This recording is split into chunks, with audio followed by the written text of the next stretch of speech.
Alright, so I'm going to show you how to get your winch controller working again. You have one of these 2-button controllers. They tend to corrode inside, but it's not a terrible job to get them to work again. So first thing you do is take out all these screws, and next what I did is I took out each one of these and I took sandpaper and I cleaned all the contacts. So in the case of this, it would be both sides, and took all the wires off. You can see where the screws go that hold it. Those screws screw into this metal plate here. These are the contacts, so when you push the button, these are the things that move. So I sanded those all nice and shiny. And I used a carpet knife.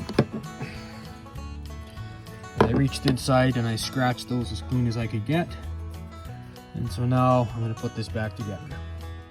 So I also gave these a little bend so that they make tighter contact when I push the button. I've got this part put back together.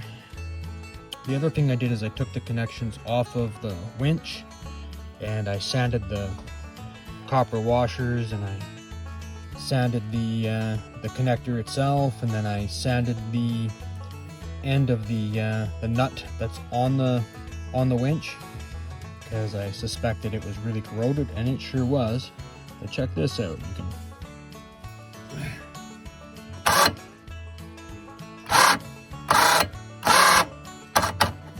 So there we go.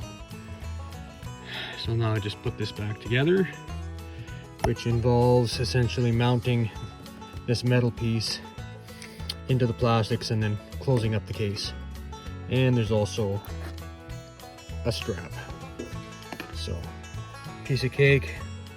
Takes a bit of patience, but once your contacts are clean, it makes all the difference in the world.